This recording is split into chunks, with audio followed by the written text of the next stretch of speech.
अस्सलाम वालेकुम नाज़रीन, प्रोग्राम दूसरा रुख में खुशामदीद। मैं हूं आपका मेज़बान नादिर गुरामानी।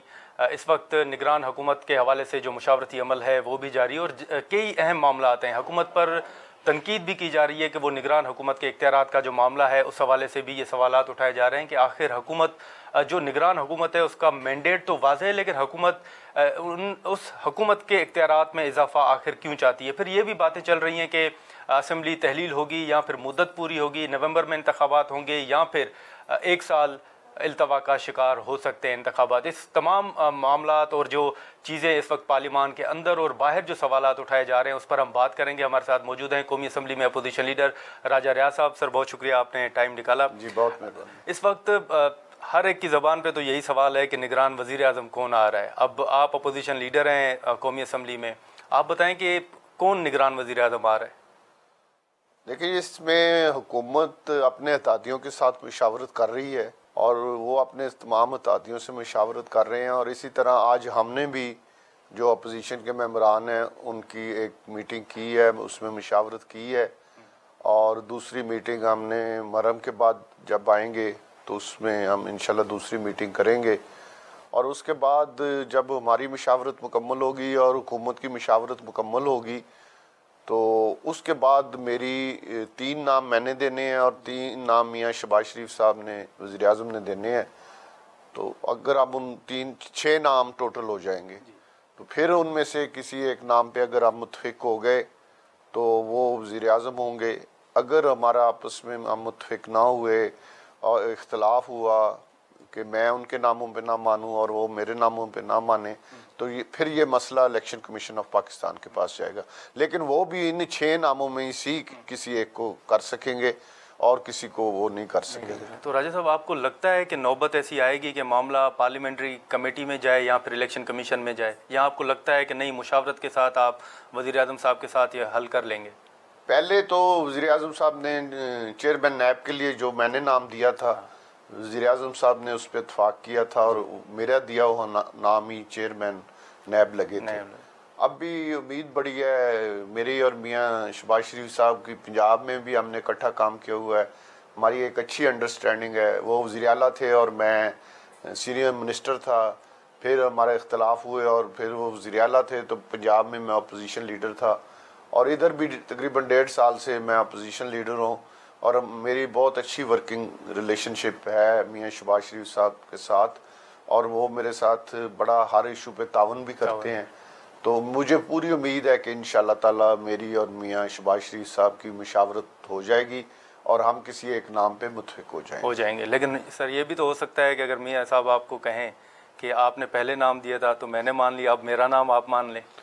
नहीं, इसमें कोई ज़िद की बात नहीं है। अगर उनका नाम मुनासिब हुआ तो मैं भी मान लूँगा। कोई ऐसी ज़िद की बात नहीं है कि मैंने अपना नाम ही मनवाना है। मुशावरत जब होगी वो भी बातें करेंगे, मैं भी करूँगा। तो किसी ना किसी नतीजे पे इंशाल्लाह हम पहुँच जाएंगे। लेकिन राय साहब, मुख्तलिफ नाम चल रहे हैं। पहले सहाफ़ियों के नाम आए, फिर सियासतदानों के नाम आए, फिर कहा क्या कि कोई एक्सपर्ट हो जो मईशत को संभाल सके। इसी तरह आपके जहन में भी तो कोई लोग होंगे कि किस तरह का बंदा होना चाहिए जिसको लाया जाए? जी बिल्कुल, वो भी अपनी मुशावरत कर रहे हैं। हमारी तरफ से तो अभी तक कोई नाम हमने आउट नहीं किया है। उनके तरफ से या मीडिया में पता नहीं किस तरह ये नाम 2-3 आउट हुए हैं, लेकिन मैं नहीं समझता कि अभी कोई चीज़ फाइनल हुई है या उनकी अभी मुशावरत मुकम्मल हुई है। तो उनका दूसरा राउंड भी मुहर्रम से वापसी पे आके जब से इजलास शुरू होगा तो उनका भी दूसरा राउंड होगा। लेकिन सर, जैसे मेरा ख्याल है कि वो नाम फाइनल करेंगे पीडीएम की तमाम जमातों के साथ मुशावरत के साथ। लेकिन जो डार साहब का नाम चला, उस हवाले से ख्वाजा आसिफ साहब ने बड़ा वाज़ेह एक बयान दिया। आप क्या समझते हैं कि डार साहब का जो नाम आया, आप इत्तफाक करते हैं कि अगर वो होंगे तो मईशत संभाल लेंगे या होने चाहिए? डार साहब एक पुराने तजर्बाकार आदमी हैं और उनका बड़ा एक्सपीरियंस है और अब भी बड़े मुश्किल हालात से में उन्होंने मुल्क को डिफ़ॉल्ट होने से बचाया, इसमें कोई शक नहीं। लेकिन अगर डार साहब अभी तक तस्दीक नहीं की इस बात की और उनकी पार्टी के कई लोगों ने इस पर कहा है कि ये मुमकिन नहीं है। ख्वाजा आसिफ साहब ने ये भी कहा है कि अगर वो हुए तो वो इलेक्शन जो है वो डिस्प्यूटेड हो जाएगा, लोग उस इलेक्शन पे उंगलियां उठाएंगे। खासकर जैसे ही उनका नाम अगर अनाउंस हुआ तो मीडिया बहुत ज़्यादा उस पर शोर मचाएगा और वो इलेक्शन फिर बड़े डिस्प्यूटेड हो जाएंगे और मीडिया और लोग काफ़ी सारे उस पर सवाल उठाएंगे। तो आपकी राय क्या है सर इस पे? मैं तो अभी कोई राय नहीं दूंगा जब तक वो मुझे कोई नाम ना दे। अभी मुझे उन्होंने नाम नहीं दिया, इसलिए मैं समझता हूँ कि मुझे राय देनी। तो ख्वाजा साहब की तरह आप भी समझते हैं कि अगर डार साहब आते हैं तो इंतखाबात भी मुतनाज़ा बन जाएंगे, सवालात उठेंगे? ये जब वो उनका नाम मेरे सामने रखेंगे तो फिर मैं कमेंट्स कर सकूंगा। उन्होंने अभी तक मेरे सामने ये नाम नहीं रखा तो मेरा ख्याल नहीं कि मुझे उस पर कोई कमेंट्स करना चाहिए। लेकिन राजा साहब, अब इलेक्शन के हवाले से जैसे मैंने जिक्र किया, मुख्तलिफ बातें चल रही हैं, नवंबर में होंगे, जनवरी में होंगे। बतौर अपोजिशन लीडर आपकी तो मुशावरत होती है, अहम मुलाकातें भी होती हैं पीएम साहब से। आपको क्या लग रहा है इलेक्शन कब होने जा रहे हैं? देखें, इसमें दो सूरत हाल हैं। अगर तो जमहूरियत को देखना है और इलेक्शन, फिर तो इलेक्शन वक्त पे होने चाहिए, मैं इसके हक में हूँ। अगर आपने मुल्क के जो माशी हालात हैं उनको देखना है तो फिर दूसरी सूरत हाल जो है वो बहुत संगीन है, बहुत ख़तरनाक है। मुल्क दोबारा डिफ़ॉल्ट की तरफ जा सकता है। तो मैं तो इस हक में हूँ कि मुल्क को मजबूत करना चाहिए, आम आदमी को रोटी मिलनी चाहिए। इलेक्शन इतने हो चुके हैं, आइंदा भी होते रहने हैं। पाकिस्तान है, पाकिस्तान खुशहाल मुल्क हो, यहाँ के लोग खुशहाल हों तो फिर जमहूरियत भी हुसन है, यहाँ के लोगों को रोटी मिल रही हो। आजकल तो महंगाई से ये हाल है कि लोग अपने बच्चों को रोटी नहीं दे रहे, खुदकुशियाँ कर रहे हैं। तो हमारे हालात इस वक्त बहुत संगीन, ख़तरनाक हैं और आम लोगों को अंदाज़ा नहीं है कि हम बहुत संगीन माशी बुरान के अंदर अभी तक हैं। IMF की किस्त मिलने के बावजूद हम संगीन माशी ख़तरनाक हालात में हैं और उसमें हमें डिफ़ॉल्ट का दोबारा हम उस तरफ जा सकते हैं। इसको इजी नहीं लेना चाहिए, इसको बहुत सीरियस लेना चाहिए।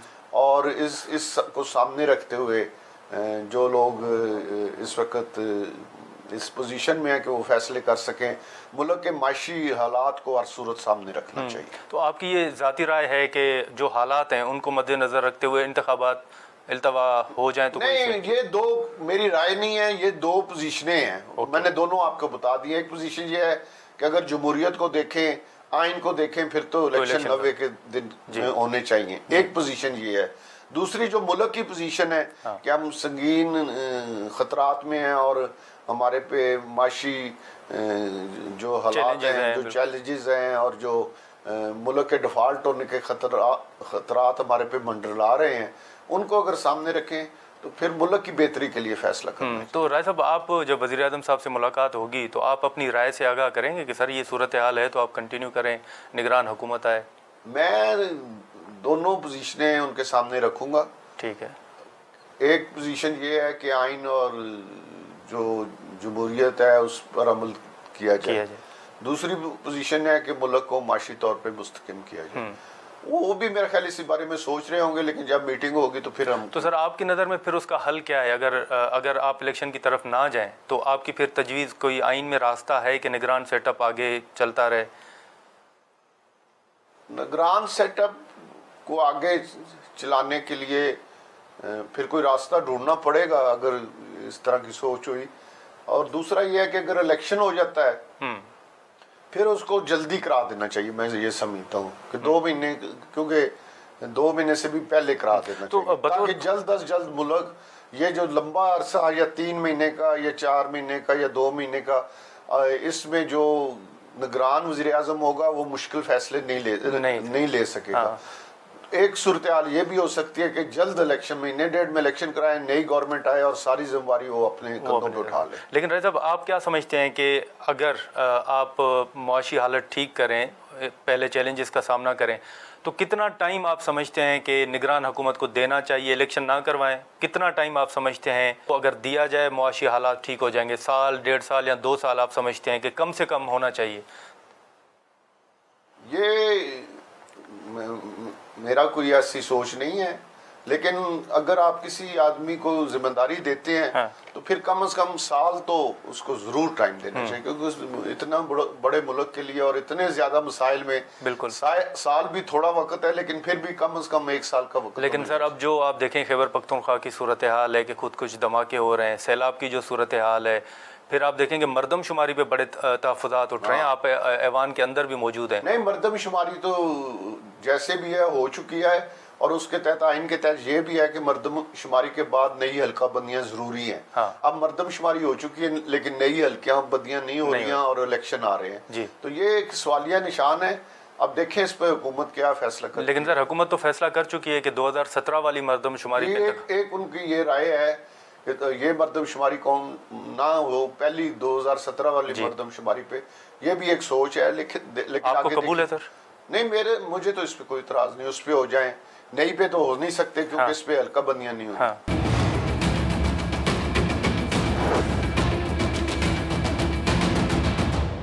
अगर एक साल इलेक्शन डिले होते हैं, इन सारे चैलेंजेस का आप सामना करें, तो जो तनकीद होगी आप समझते हैं कि वो जायज़ है? जो सवालात उठेंगे नून लीग पे या पीपल्स पार्टी पे, या आप समझते हैं कि नई चैलेंजेस जो हैं वो उनको तरजीह देनी चाहिए जैसे आपने फरमाया? मैं तो बिल्कुल मुल्क को मजबूत करने के हक में हूँ, मुल्क के अवाम को रिलीफ देने के हक में हूँ।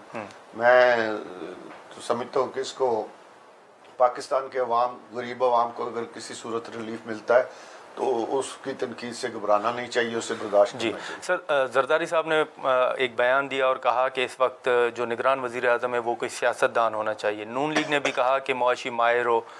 अब बतौर अपोजिशन लीडर आपकी क्या राय है? अगर कोई निगरान वज़ीर आज़म आता है तो वो मुआशी माहिर हो, सियासतदान हो, रिटायर्ड जनरल हो, रिटायर्ड ब्यूरोक्रेट हो या जज हो? माशी माहिर हो, बहुत ज़रूरी है। अच्छा। चाहे 3 महीने के लिए भी आए तो माशी माहिर आना चाहिए। अच्छा। ताकि कम से कम इसको 3 महीने या 2 महीने इसको जहाँ खड़ा है इधर तो खड़ा रहे, नीचे ना गिरे, तो इस इधर खड़ा रहे और नए आके हुकूमत जो है वो फौरन इसको संभाल ले। हाँ। और ये जो मुश्किलात हैं पाकिस्तान के अवाम की और पाकिस्तान की, इनको बेहतरी की तरफ लेके जा सकते। सर जैसे हमने इसाक डार साहब का नाम डिस्कस किया, ऐसे ही अगर आप ऐवान के अंदर भी मौजूद हैं, हफीज़ शेख साहब का नाम भी डिस्कस हो रहा है, रज़ा बाकर साहब का नाम भी डिस्कस हो रहा है, अगर वो आएँ तो आपको काबिल कबूल होंगे? मुझे किसी पे इतराज़ नहीं है। मेरी अपनी ज़ाती राय में माशी मामलात को समझने वाला अगर आदमी आएगा तो ये मुल्क के लिए बेहतर है। तो हफीज़ शेख या रज़ा बाकर हो तो कोई भी हो जो माशी मामलात को सही तरीके से चला सके। हाँ। जहाँ मुल्क उसे मिले उससे बेहतरी की तरफ लेके जाए, नीचे की तरफ ना लेके जाए, तो ऐसा बंदा अल्लाह करे आ जाए तो इससे मुल्क का फ़ायदा।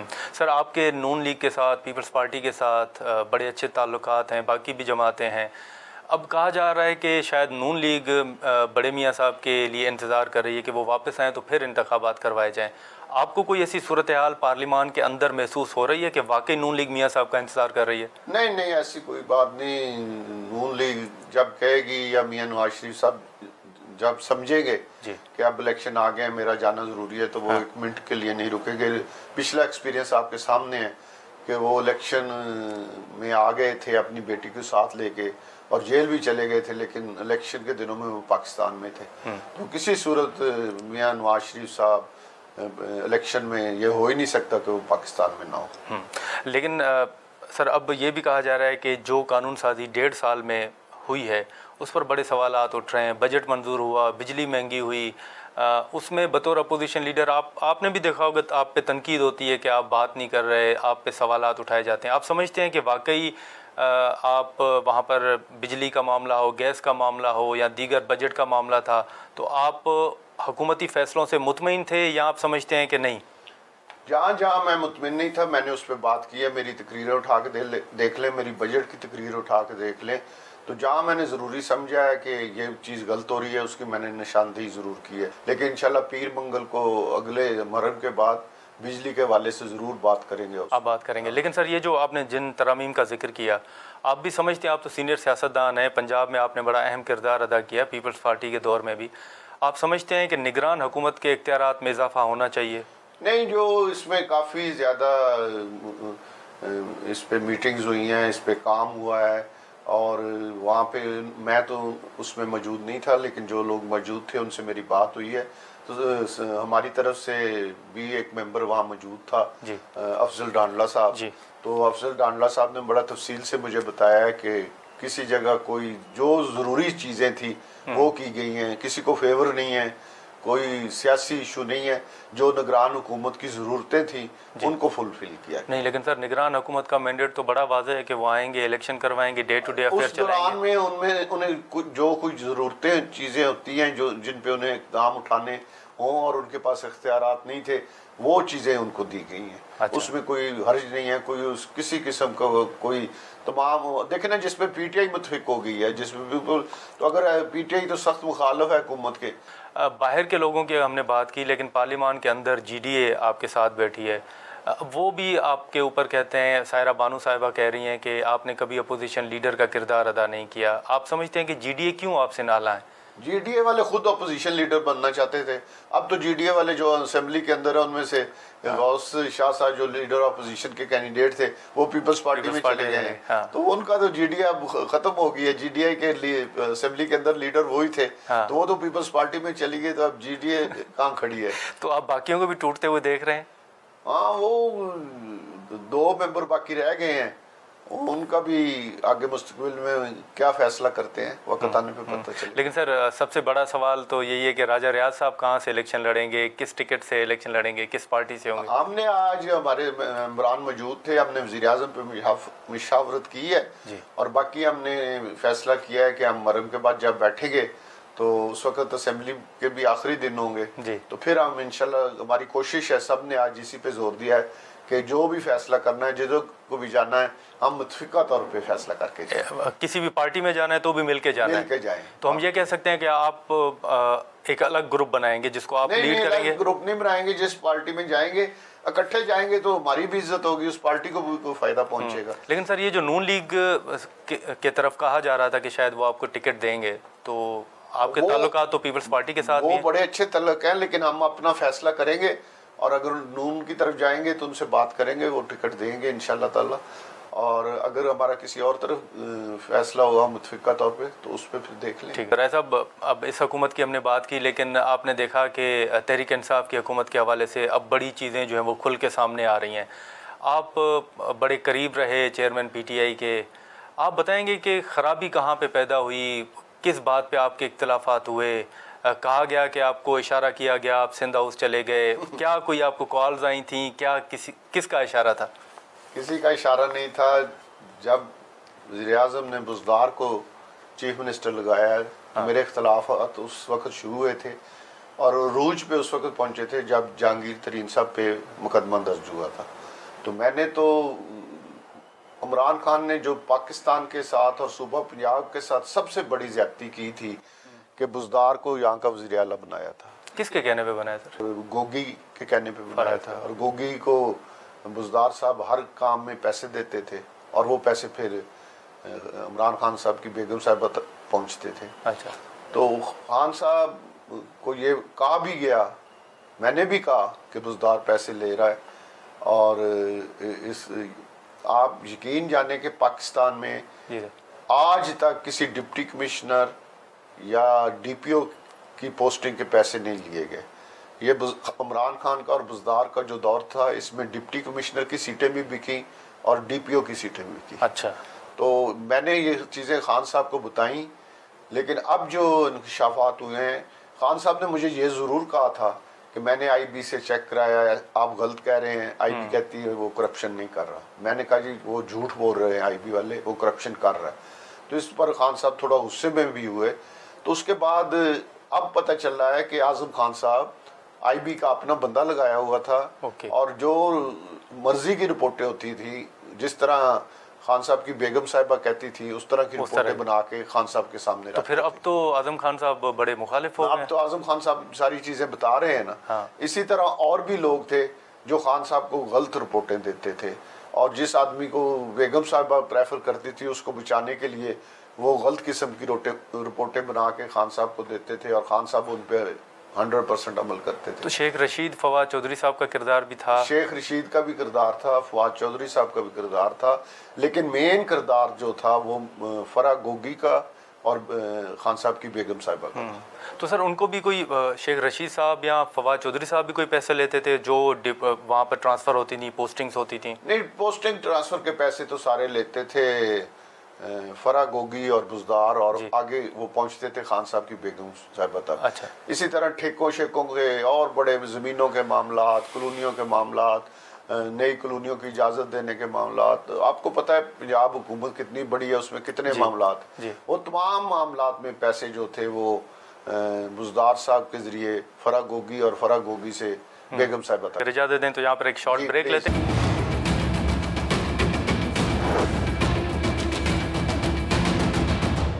प्रोग्राम में दोबारा खुशामदीद। तो सर, जैसे कहा गया कि आसिम मुनीर साहब ने भी खान साहब को बताया कि ये मामला हो रहा है, करप्शन हो रही है। खान साहब ने वो जो मेरे साथ किया वो उनके साथ किया कि खान साहब ने उसी दिन, मुझे बदला तो नहीं सकते थे, मेरे साथ नाराज हो गए और उनको उसी दिन उन्होंने ट्रांसफर करा दिया। तो ये हकीकत है कि आसिम साहब ने कहा था? ये 100% की। अच्छा, तो कभी पार्टी में फिर डिस्कशन हुई कि आने वाले दिनों में अगर आर्मी चीफ बनते हैं तो फिर इनको नहीं बनने देना, या आपने नहीं, खान साहब ने तो अपने अगले 5 साल की मनसूबाबंदी मुकम्मल की हुई थी, वो किसी के साथ डिस्कस नहीं करते थे, लेकिन उन्होंने अपने तौर पे होमवर्क मुकम्मल किया हुआ था। और वो होमवर्क क्या था सर? कि अगली दफ़ा भी वज़ीर-ए-आज़म मैं बनूंगा और कुछ अपने पसंद का आर्मी चीफ भी ले आऊँगा और अपनी पसंद के सारे लोग ला के, तो अगली दफ़ा मैं आर्मी चीफ भी अपना लगा लूँगा और वज़ीर-ए-आज़म मैं बनूंगा। खान साहब तो 100% इस पे श्योर थे। तो आपको भी कभी कहा गया कि बस आप बेफिक्र रहें, अगली हुकूमत भी हमारी है, हम इधर ही हैं? नहीं, मैं झूठ बोलूँ, मुझे नहीं ये कहा गया, ना ही मेरे इतने अच्छे तलकात थे। मुझे तो पहले ही 2 साल पहले, 3 साल पहले पता चल गया था कि अगला टिकट इन्होंने मुझे नहीं देना, क्योंकि जब मैंने बुजदार के खिलाफ हर जगह आवाज़ बुलंद की, जंगीर तरीन के साथ खड़ा होकर प्रेस कॉन्फ्रेंसें की कि ये ज़्यादती हो रही है, खान साहब झूठे पर्चे दर्ज करा रहे हैं, वज़ीर-ए-आज़म के खिलाफ मैंने प्रेस कॉन्फ्रेंस की, तो उसके बाद मेरी उनकी मुखालफत भी ज़्यादा हो गई, उन्होंने मुझे टिकट भी कहाँ देना था। तो इसलिए मेरे से काफ़ी चीज़ें दूर रखी गई। राय साहब, जहांगीर खान तरीन साहब से आपके बड़ी अच्छे ताल्लुकात हैं, अलीम खान साहब हैं, आपकी नज़र में जहांगीर तरीन साहब से इख्तलाफात और अलीम खान साहब से किस वजह पे हुए? यही मामला पोस्टिंग ट्रांसफर? यही मामला था, और खान साहब जो हैं, इन दोनों से असल में खान साहब की बेगम साहिबा सख्त नाराज़ थी। अच्छा। अलीम खान से भी और जहांगीर तरीन साहब से भी, और उन्होंने इनके खिलाफ साजिश करके इनको खान साहब से दूर कराया, और उनका बहुत अहम रोल था। उन्होंने किसी जगह कहा भी था कि मैंने इनको पार्टी में रहने नहीं देना, दोनों को। अच्छा। उन्होंने ये कहा था, और मेरे पास उसका सबूत है कि खान साहब की बेगम साहिबा ने कहा था कि मैंने इन दोनों को पार्टी में नहीं रहने देना। अच्छा। और अलीम खान साहब क्योंकि बुजदार की मुखालफत करते थे, तो इसलिए फिर बेगम साहिबा, बुजदार बेगम साहिबा का फेवरेट था, तो इसलिए फिर उन्होंने अलीम खान के खिलाफ ये सारी साजिशें तैयार की। तो सर, आपकी कभी गुफ्तगू नहीं हुई कि खान साहब के साथ के सर ये तो आपके इतने लोग आपकी पार्टी में इन्होंने शामिल करवाई, आपकी हुकूमत? बातें हुई हैं मेरे खान साहब के एंड हमेशा यही होता था कि वो मेरे साथ नाराज होकर या उठ जाते थे। एक दफ़ा हम 20-25 MNA-MPA मिले थे और ये सारी बातें उनसे की थी, तो उन्होंने बस ये मैं देखता हूँ, मैं करता हूँ, इस तरह करके अपनी जान छुड़ा ली थी, लेकिन कोई हमें रिलीफ नहीं दिया था किसी किस्म का। तो ये जो एक साइफर का मामला था, आप तो उससे पहले ही अलग हो चुके थे, लेकिन इससे पहले भी कई मामला थे जो हुकूमत में आए। आप समझते हैं कि इस वक्त जो भी नैरेटिव PTI बना रही है वो हकीकत है कि कोई उनके खिलाफ साजिश थी या कुछ नहीं, सब झूठ बोलते हैं। साइफर वाला भी इन्होंने सिर्फ अवाम को गुमराह करने के लिए एक ड्रामा किया था जी। अब भी ड्रामा कर रहे हैं। इन्होंने इतना बड़ा जुल्म किया है जो इंडिया नहीं पाकिस्तान के खिलाफ कर सके, इन्होंने वो काम किया है। अब उसको ये जो मर्जी कहें, इन्होंने एक प्लान तरीके के साथ हर शहर में आर्मी के जो दफातर थे या आर्मी की तनसबात थी या शुदा के मुजस्मे थे, इन्होंने हर शहर में उनको टारगेट किया हुआ था। और इमरान खान ने ज़मान पार्क में बैठ के इनको बाकायदा ये डायरेक्शन दी हुई थी, हर शहर की टीमें मुकर्रर थी कि आपने लोगों को लेके फलां जगह पे जाना है, और वो सारे आर्मी के दफातर थे यार। ये 9 मई वाली बात है या इससे पहले भी कभी? 9 मई वाली, जिस दिन खान साहब गिरफ्तार हुए। तो ये सारा कुछ तय था, और हर जिले में सीधा लोगों की ड्यूटियां लगी हुई थी कि आपने फलां जगह पे जाना है, आपने फलां आर्मी के दफ्तर पे जाना है, आपने फलां मुजस्मे को। सर, ये जो 5 अगस्त वाली बात होती है कश्मीर के हवाले से, वो तो आप, अगर मैं गलत नहीं हूँ तो आप उस वक्त साथ थे PTI के। आप समझते हैं कि इस हवाले से कोई अंदरूनी तौर पर भारत ने बात की थी इधर पीटीआई से कि हम ये करने जा रहे हैं, या आप क्या समझते हैं? मेरे नहीं इल्म में कि कोई बात हुई थी, या मैंने आपको बताया ना कि पीटीआई मेरे से तो पीटीआई के वजीर थे, वो भी हाथ मिलाने से घबराते थे।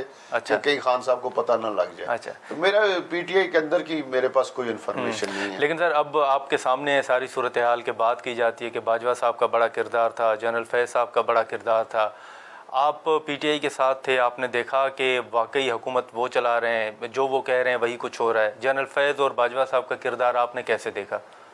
बिल्कुल उनकी 100% उनकी मर्जी चलती थी, और खान साहब बहुत ज़्यादा उन पर डिपेंड करते थे। और खान साहब इसीलिए किसी को लिफ्ट ही नहीं कराते थे। वो समझते थे वो मेरे साथ हैं जी, तो मुझे कोई ख़तरा नहीं है। फिर उनके मुझे नहीं पता कि क्या इख्तलाफात हुए। जब उनके इख्तलाफ हुए तो खान साहब की हुकूमत धड़ाम से गिर गई और वो वज़ारत-ए-उज़्मा की कुर्सी से उतार के बाहर किए गए। उसमें हमारा भी अल्लाह के फजल से रोल है, हमने एक मुस्बत रोल अदा किया।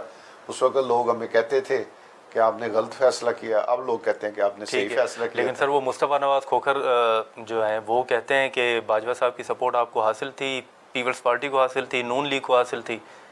नहीं, कोई किसी जगह कोई सपोर्ट नहीं की गई।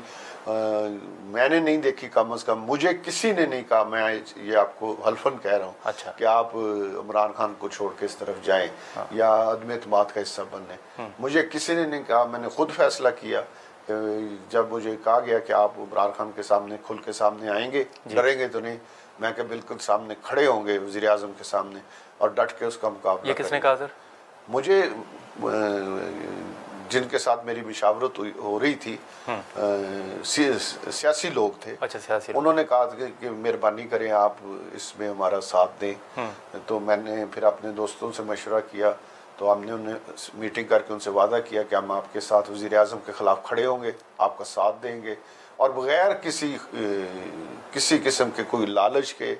मैं हल्फन कह रहा हूँ कि कोई ये खान साहब तो हम पे बड़े पैसों का इल्ज़ाम लगाते हैं। जी सर। मैं हल्फन आपको कह रहा हूँ कि 1 रुपये के रवादार भी नहीं है। लेकिन सर वो कहते हैं कि सिंध हाउस में पेटियां भर भर के दी गई हैं। सब झूठ बोलता है। इमरान खान झूठा आदमी है। अच्छा। बेईमान आदमी है, और उसने हम पे झूठे इल्ज़ाम लगाए, और आज अल्लाह ताला ने उसको जिस जगह पहुँचा दिया है, अल्लाह ताला ने आज साबित कर दिया कि हम हक पे थे, हम सच पे थे, और ये एक झूठा बेईमान आदमी है। राय साहब 2-3 मुख्तसर सवाल होंगे, लेकिन यहाँ पर एक शॉर्ट ब्रेक लेते हैं, और ब्रेक के बाद नाज़रीन मज़ीद जो मुख्तसर सवालात हैं वो राजा साहब के सामने रखते हैं।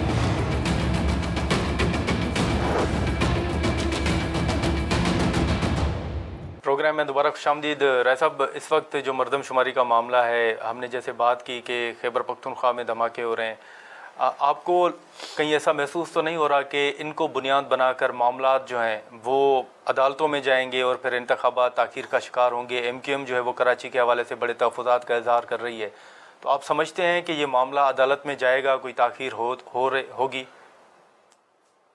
देखिए, ये तो हुकूमत का अख्तियार है जी कि वो क्या फ़ैसला करती है। MQM को भी तहफ़्फ़ुज़ात हैं, और मरदमशुमारी के बाद हल्का बंदियाँ बहुत ज़रूरी हैं। ये ऐसे इशू हैं, या तो फिर पिछली मरदमशुमारी पे जाना पड़ेगा, और इसी तरह MQM को भी अगर पिछली मरदमशुमारी पे जाएं तो फिर मेरा ख्याल है MQM को भी कोई इतराज़ नहीं होगा। तो इस तरह अब ये सारा हुकूमत पे डिपेंड करता है, हम इस बारे में कोई राय नहीं दे सकते। रतब, दूसरा ये कि 9 मई के वाक़यात के बाद आपने देखा कि खटक साहब का अलग ग्रुप बन गया, इस्तेहकाम पार्टी बन गई, लोगों ने प्रेस कॉन्फ्रेंस करके ये छोड़ा। आप देख रहे हैं कि इनके ऊपर दबाव था, या आप समझते हैं कि ये तमाम अपनी मर्ज़ी से अलग हुए हैं और इन्होंने अपना ग्रुप बनाया? देखिए, बहुत से लोग खान साहब से पहले भी शदीद इख्तलाफ करते थे, 9 मई से पहले भी, क्योंकि खान साहब 1 मैन शो पार्टी बनाई हुई थी और सिर्फ खान साहब का हुक्म चलता था। मैं ज़ाती तौर पे बहुत से आदमियों को जानता हूँ, जिनमें से परवेज़ खटक एक हैं, जो सख्त नाराज़ थे 9 मई से पहले भी खान साहब से, लेकिन उनकी मजबूरी थी कि वो पार्टी में बैठे हुए थे और वो समझते थे कि अभी हमें यहाँ से, क्योंकि खान साहब किसी की, इवन शाह महमूद कुरैशी साहब और असद उमर साहब की भी बात नहीं सुनते थे, अपनी मर्जी करते थे। या बेगम साहबा जो कहती थी वो करते थे। तो उसकी वजह से काफ़ी लोग डिसहार्ट थे। जब 9 मई का वाक़या आया तो फिर उनके पास एक मौका भी मिल गया और उन्हें नज़र भी आ गया कि अब खान साहब का कोई फ्यूचर नहीं है पाकिस्तान की सियासत में। तो इसलिए फिर वो फौरन छोड़ गए। तो आप समझते हैं कि शामीम कुरैशी साहब मुखलिस हैं चेयरमैन पीटीआई के साथ? जो लोग मुखलिस हैं या खान के साथ सिंसियर हैं, वो या जेल में हैं या भागे हुए हैं। जो सामने हैं वो खान के साथ सिंसियर नहीं है। तो आप समझते हैं कि खटक साहब टफ टाइम देंगे चेयरमैन खटक साहब पीटीआई को? बिल्कुल, उनका एक मजबूत धड़ा है केपीके में। हाँ। और वो खान साहब को टफ टाइम देंगे। और वो अच्छे आदमी हैं, उन्होंने काफ़ी होमवर्क किया हुआ है। हाँ। और उनके अवाम में रूट्स भी हैं। हाँ, तो आप समझते हैं, आप क्या देख रहे हैं? उनके साथ भी बड़ा जुल्म हुआ था कि उन्होंने इतना अच्छा परफॉर्म किया कि कभी केपीके में हुकूमत दोबारा नहीं बनी जिसकी वो दोबारा। उन्होंने इतना परफॉर्म किया था कि उन्होंने पीटीआई की दोबारा हुकूमत बनाई, लेकिन उनको चीफ मिनिस्टर के ओहदे से हटा दिया गया। और महमूद खान को ले आए। तो जैसे और उस महमूद खान ने बुजदार की तरह एक हफ्ता भी निकाला नहीं, पार्टी छोड़ गया। लेकिन जो उसके भी राब्ते थे खान साहब की बेगम साहिबा के साथ। अच्छा। महमूद खान के भी। अच्छा, तो ये जो जादू टोने के हवाले से अब लोगों का तो मुख्तलिफ लोग हैं, मुख्तलिफ बातें करते हैं, आप भी इस पर बिलीव करते हैं कि ये चीज़ें होती थी? 100% होती थी। वो हर चीज़ जादू टोने के साथ करके वो सुबह खान साहब को बताती थी। और वो उसमें उनके क्या लालच होते थे, लेकिन वो यही कहती थी कि मैंने इस्तिखारा निकाला है या बकरे जलाए हैं या गोश्त जलाया है, तो उससे फिर ये निकला है और आपने आज ये फैसले करने हैं। और उन फैसलों के लिए उन्होंने पैसे लिए होते थे। अच्छा, ये सवाल इसलिए किया क्योंकि पीटीआई इस पर बड़ा सख्त रद्द-ए-अमल देती है और इसकी मुखालफत करती है। तो मैंने कहा आप रहे हैं तो आप बता दें कि ये हकीकत है। 100% उन्होंने खुद किसी को कहा था कि आप मुझे जादूगर नहीं समझते हैं। अच्छा। तो अब आप पीटीआई का मुस्तकबिल क्या देख रहे हैं? आप टूट फूट हो गई, कुछ लोग अभी भी जेल में मौजूद हैं। आप देख रहे हैं कि आने वाले इंतखाबात में पीटीआई एक बार फिर उभर कर सामने आएगी, या आप समझते हैं कि अब टाइम ख़त्म हो गया? उन्होंने जितना जुल्म और ज्यादती की है, मैं वैसे तो किसी जमात पे पाबंदी लगाने के खिलाफ हूँ, लेकिन उन्होंने जो ज्यादती की है, जो हमारे और सारी चीज़ें छोड़ दें, जो हमारे शहीद हैं उनके जो मुजस्मों को तोड़ा है या जलाया है, उससे मुझे शदीद उन पे गुस्सा भी है, रंज भी है। और उस वजह से, सिर्फ शहीदों की वजह से मैं कहता हूँ कि इस पार्टी को बैन करना चाहिए। बैन करना चाहिए। तो आप समझते हैं कि आर्टिकल 6 के तहत भी कार्रवाई होनी चाहिए? बिल्कुल होनी चाहिए। ये जो हमारे शहीदों के जो लवाकीन हैं, उनके जो दिल तोड़े गए, जिस तरह उनको पहुंचाया गया, जिस तरह जिना हाउस है, जिना हाउस तो दोबारा बन जाएगा, लेकिन जो लोग हमारे लिए शहीद हुए, इस दुनिया से चले गए, उनके मुजस्मों को जो तोड़ा और जलाया गया, वो मैं समझता हूँ भाई बहुत ज्यादा। उसकी जितनी भी मजम्मत की जाए, वो बहुत जिनके हुए हैं उनसे जाके पूछे कि उनके दिल पे क्या गुजर रही है। तो राय साहब, अब आप सीनियर सियासतदान हैं, इस वक्त जिन सिविलियंस के खिलाफ मिलिट्री ट्रायल हो रहा है, बतौर अपोजिशन लीडर आप उसको सपोर्ट करते हैं कि उनके खिलाफ आर्मी अदालतों में केसेस चलें? बिल्कुल जी। उन्होंने उनके घरों पे हमला किया, उनके दफ्तरों पे हमला किया, और वो उनके हदूद में क्यों गए जी? ये लोग उनकी हदूद में क्यों गए? जब उनकी हदूद में गए हैं तो फिर उनकी हदूद के तहत मुकदमा चलना चाहिए, उसमें कोई हर्ज नहीं। राय साहब, एक मुख्तसर आखिरी सवाल, अगर आप वाज़ेह बता देंगे तो मेहरबानी होगी। इलेक्शन कब होते हुए देख रहे हैं आप? मुख्तलिफ हमने बातें की, लेकिन आपका तजर्बा क्या कहता है? इलेक्शन या 3 महीने में होंगे या 2 साल बाद होंगे। अच्छा, या अक्टूबर नवंबर, या फिर 2 साल? 2 साल बाद। फिर निगरान वज़ीर आज़म कोई भी हो, ये आपने पूछा है तो मैंने आपको बता दिया है। दो मुझे चीजें नजर आ रही हैं, दोनों बता दी हैं। अच्छा, ये आपकी सोच है, आपको लग रहा है, या नून? नहीं, ये मुझे लग रहा है, किसी की सोच नहीं, ये मेरा अंदाजा कह लें या सियासी जो तजर्बा है उसकी सियासी तजुर्बे के। राजा रियाज साहब की गुफ्तगू आपने सुनी। अब देखें कि आने वाले दिनों में निगरान सेटअप के हवाले से क्या डेवलपमेंट आती है, और असम्बलियों के हवाले से जो तहलील करने का एक मामला है जिस पर मुख्तलिफ राय आती रहती है, हर आए दिन मुख्तलिफ राय सामने आती है। अब देखें कि आने वाले दिनों में इस तमाम मामलात पर क्या डेवलपमेंट सामने आती है। यहाँ पर प्रोग्राम का वक्त ख़त्म होता है, हमें दे इजाज़त, अल्लाह हाफ़िज़।